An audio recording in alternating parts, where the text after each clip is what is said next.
Assalamualaikum warahmatullahi wabarakatuh. Alhamdulillahirrahmanirrahim, kita dapat berjumpa kembali di pertemuan online kita kali ini. Pada pertemuan kali ini kita masuk ke pertemuan 12. Di pertemuan 12 nanti kita akan review tentang if, yang kemarin saya ngasih materi if dengan menggunakan PowerPoint. Kiranya masih banyak yang masih bingung. Nah, kita masuk ke if pada pertemuan kali ini. If itu adalah salah satu fungsi di Excel, di mana fungsi tersebut adalah fungsi logika yang seringkali digunakan. Nah, fungsi if dia terdiri dari dua pilihan atau dua opsi, yaitu benar dan salah. Nah, kemudian fungsi if bekerja dengan cara mengecek kondisi, terdiri dari kondisi benar dan salah. Jika kondisi bernilai benar, maka akan ditampilkan nilai benar. Dan sebaliknya, jika kondisi yang diuji bernilai salah, akan menampilkan nilai yang salah. Nah, kita langsung masuk ke dalam lembar kerja kita. Di sini ada lembar kerja kita yang sudah saya buat. Di sini terdiri ada tabel, di mana tabel tersebut ada nomor, NIM, nama, UTS, UAS, nilai, dan keterangan. Fungsi if nanti akan kita lakukan di keterangan. Dari tabel di sini kita bisa lihat ada nomor, NIM, nama, UTS, dan UAS. Nah, di sini kita akan menentukan nilai di sini. Nah, ini nilai kita bisa menggunakan rumus sama dengan. Ingat, dalam pengurusan rumus di Excel diawali dengan sama dengan agar fungsi dapat berjalan lancar. Jadi di sini nilai akhir kita ambil dari UTS dan UAS sama dengan kita bisa menggunakan rumus rata-rata saja pakai average. Kamu ketik average.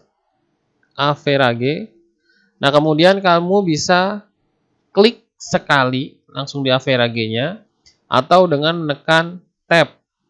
Nah, ketika menekan tab, otomatis akan dibuatkan tanda kursor seperti ini. Kemudian ada keterangan rumus, average, number 1, number 2, dan seterusnya, titik-titik itu dan seterusnya. Berarti menghitung rata-rata dari nomor 1, nomor 2, dan seterusnya. Nah, di sini kita akan mencari nilai rata-rata dari UTS. Oke. Nah, kemudian kamu bisa menggunakan koma sama UAS. Nah, setelah itu kalian bisa tutup kurung, enter. Nah, nilai rata-ratanya seperti ini, 75. Nah, kemudian perlu diperhatikan juga kursor pada Microsoft Excel. Ada beberapa tipe kursor. Kalau kalian perhatikan ada plus seperti ini, plus tanda kotak. Kemudian ada juga seperti ini, plus tapi ada semacam segitiganya atau tanda panahnya. Nah, itu memiliki kursor yang berbeda-beda. Nah, kalau kita ingin mengcopy nilai, otomatis kalian kursornya atau kursor seperti ini kalian arahkan ke bawah sampai tanda plus seperti ini. Nah, tanda plus seperti ini artinya untuk mengcopy. Ya, untuk mengcopy ke bawah, untuk mengcopy sel. Nah, bedanya apa dengan yang tadi, yang tanda plus seperti ini?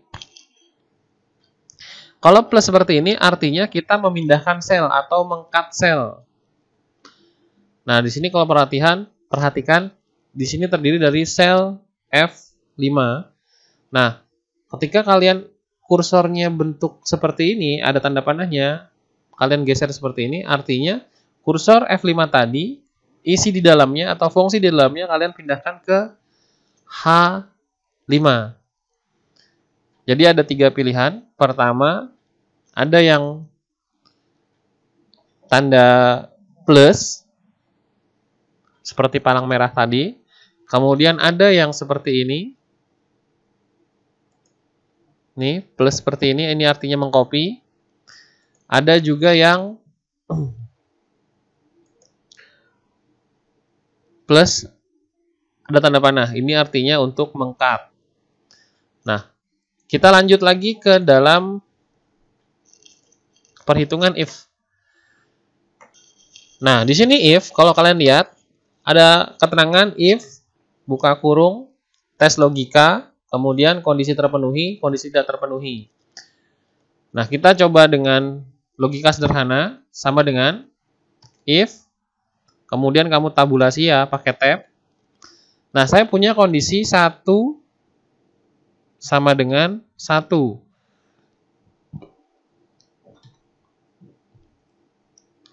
1 sama dengan 1, berarti nilainya apa? Benar.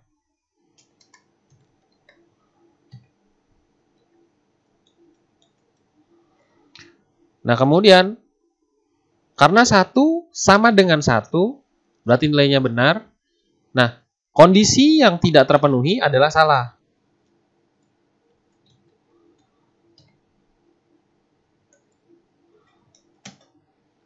Karena tadi nilainya adalah 1 sama dengan 1, maka jawabannya adalah benar.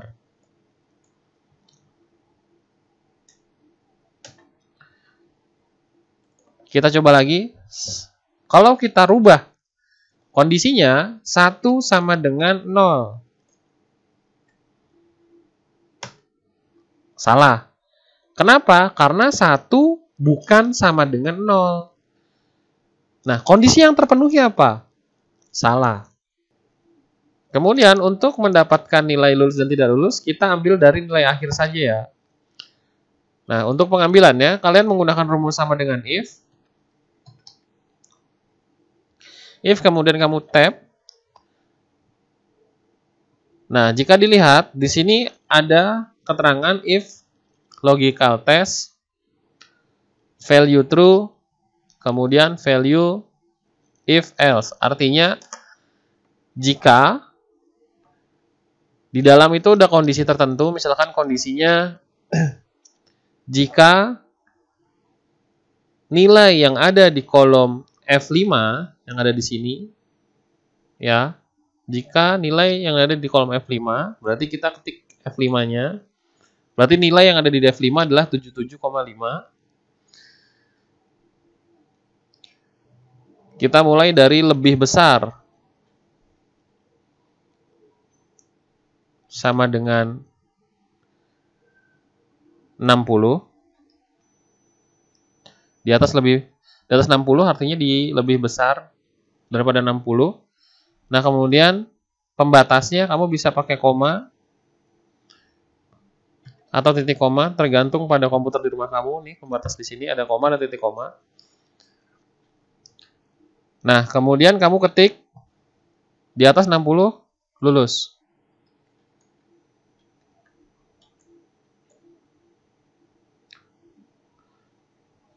Koma lagi. Nah, nilai yang false. Jika sebaliknya, artinya ini adalah pilihan pertama, value nilai terpenuhi.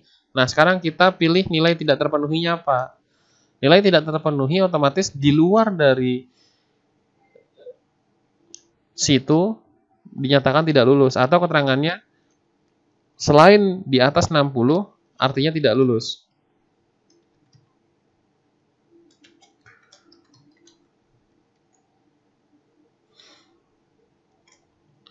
Nah, kenapa masih tanda kutip? Karena tanda kutip adalah menandakan bahwa dia kalimat atau kata. Kalau dia adalah nominal atau angka, tidak perlu menggunakan tanda kutip. Oke? Setelah itu, kita enter. Dinyatakan lulus. Nah, kalian bisa menderak ke bawah. Nah, kita bahas dari sini. Ini kenapa tidak lulus? Karena if F7 berarti F di sini ya, kolom F ininya 7 adalah 35, berarti isinya 35, berarti F7 adalah 35. Apakah 35 lebih besar daripada 60? Kalau lebih besar, berarti jawabannya ini. Karena kondisinya dia tidak lebih besar, Maka jawabannya adalah yang ini, tidak lulus. Makanya dia akan berubah seperti ini, tidak lulus. Nah, fungsi ini akan berubah otomatis ketika nanti datanya kita ganti. Misal, kalau ini kita ganti, oh ternyata si Pradita salah nilainya, dia bukan 80, ternyata 30. Nah, ketika yang ini diganti, ini akan terintegrasi dengan yang lain. Nilai akhirnya akan berubah, keterangannya juga akan berubah. Nah, kita lanjut pada soal yang kemarin. Nah, di sini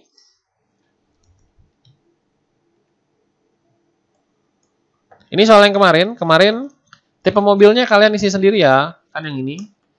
Bebas. Tapi keterangannya di sini ada jika tipe mobil 1 mereknya Avanza, jika tipe mobil 2 Xenia, jika tipe mobil 3 R3.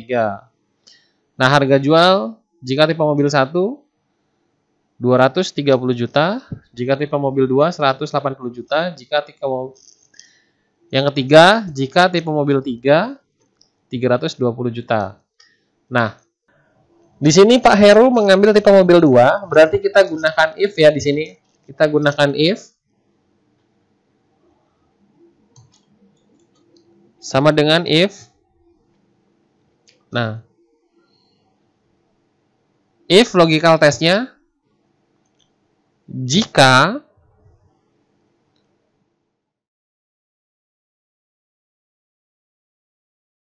sama dengan 1, maka tipe mobilnya adalah Avanza. Kemudian, karena ini bertingkat, kita tulis lagi if jika C6 sama yang kita ambil tetap C6, isinya adalah 2, maka tipe mobilnya adalah Xenia. Nah, kemudian jika selain itu, artinya jika pilihan yang salah, jika tidak ada di kedua pilihannya, ini pilihan pertama, ini pilihan kedua. Nah, karena di sini ada pilihan ketiga, misal pilihan pertama sudah dipilih, pilihan kedua sudah dipilih, otomatis orang tuh bakal ngambil pilihan ketiga. Karena pilihan pertama sudah, pilihan kedua sudah, pilihan ketiga. Nah, opsional terakhirnya kita langsung bisa nulis seperti ini. Langsung ke pilihan terakhirnya atau R3-nya. Tutup kurungnya kamu tambahkan lagi, karena ini tutup kurung untuk Xenia. Sekarang tutup kurung untuk yang Avanza. Nah, ketika itu kalian bisa enter. Tipe mobil 2 adalah Xenia. Nah, ketika ini kita ganti, misalkan kita ganti menjadi 1, dia langsung Avanza. Ketika ini kita ganti 3, jadi R3. Ini kita tinggal drag. Oke. Nah, untuk harga jual, kalian tinggal kopikan saja. Kalian tinggal kopikan saja di sini. Yang membedakan hanya jika C6 sama dengan 1, ini kita ganti bukan Avanza tapi nominalnya. Harganya. Nah, harganya kalian tidak perlu ditulis 230 titik, tapi kalian 230 jutanya tanpa titik berarti kalian tulis. Nah, yang ini juga kalian ganti. Ingat, karena ini adalah bukan teks, karena ini adalah angka, berarti tanda kutipnya kita hilangkan. Yang C6 jika itu sama dengan 2, berarti harganya 180 juta. Yang R3 320 juta. Nah, seperti ini. Ketika ini sudah, kita tinggal blok ke bawah. Ini untuk menjadikan nilai menjadi finansial atau ada rupiahnya, kalian bisa langsung klik di blok, kemudian klik kanan, masuk ke format cell. Di format cell kamu masuk ke ada accounting, ada currency. Kita coba dulu currency ya. Nah, ini nilai decimal place, artinya di belakang koma. Kalau kalian tambahkan 2 berarti ada di belakang koma itu ada tambahan 2 nolnya. Nah, ini simbol, kalian bisa cari simbolnya. Rupiah. Nah, rupiah. Nah, kemudian enter. Nah, ketika ada garis-garis seperti ini artinya dia kurang besar. Nah, tadi kita coba currency ya. Bedanya apa? Ini currency, kemudian kita coba lagi yang accounting. Yang ini saya coba jadi accounting sebagian. Format accounting sudah saya setting semua. Nah, ini accounting, ini currency. Bedanya kalau accounting dia nilai atau simbol mata uangnya jauh. Kalau currency simbol mata uangnya berdempetan dengan nominalnya. Kalau kalian tidak mau menggunakan simbol mata uangnya, kalian bisa dengan cara klik format cell, kemudian ininya kalian pilih none. Nah, jadi nanti tampilan seperti ini. Nah, baru kalau kita sum, misalkan sini ada total, sama dengan kalau sum kan untuk menjumlahkan keseluruhan, kita tinggal blok saja ya. Enter, dia langsung terhitung. Tapi ketika kalian ininya menggunakan tanda kutip 2,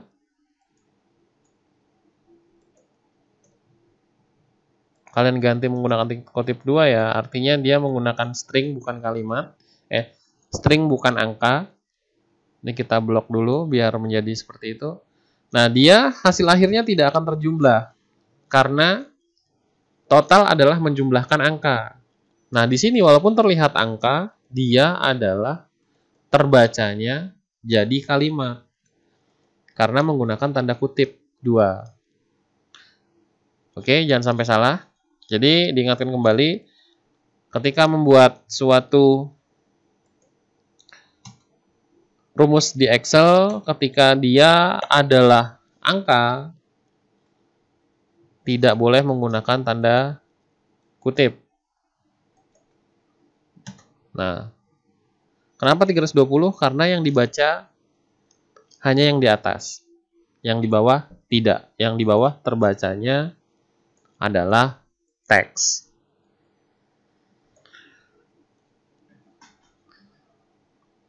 Oke, kemudian satu lagi di sini.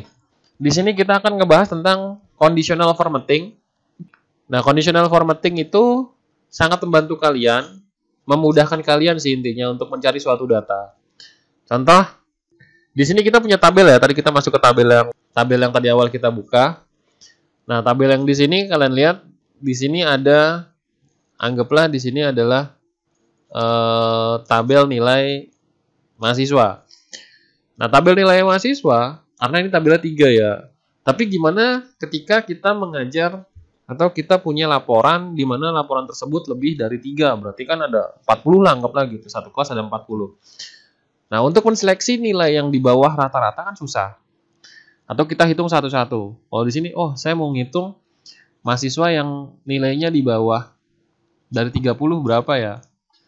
Di bawah dari 60 berapa ya? Berarti kan susah nih, ada 30, 1, ada 2. Kalau ini kan gampang, tinggal sebut 2. Atau kita tandain. Nah, tapi untuk memberi tandanya agak sulit. Makanya, dengan seperti ini kita bisa dengan menggunakan conditional formatting. Atau kita beri tanda. Nilai yang kurang dari 60. Kita tandain warna apa. Nah, misalkan kita nilai dari sini ya. Kita blok semuanya. Jadi yang di bawah standar nanti akan berwarna berbeda dengan yang sudah lulus. Nah, kita di sini kita bisa lihat, kita pakai conditional formatting, fungsi conditional formatting. Di sini kita pakai highline. Nah, ada pilihannya, ada yang lebih besar, ada yang lebih kecil, ada yang di antara, kemudian ada yang pakai teks, ada yang pakai equal to, ada yang pakai that, ada yang pakai duplikat. Ini semuanya bisa kita gunakan. Nah, sekarang saya akan menggunakan yang seperti ini. Yang lebih kecil, karena saya akan mencari nilai yang lebih kecil daripada 60. Biar ada tandanya. Di sini keterangannya lebih kecil daripada berapa? Nah, kamu tinggal kasih keterangan di sini lebih kecil daripada 60. Nah, kemudian ini nanti akan secara otomatis berwarna merah karena lebih kecil. Oke ya. Jadi kita bisa lebih tahu, oh ternyata ini anak yang nilainya kurang, kita bisa hubungin, atau data yang nilainya kurang.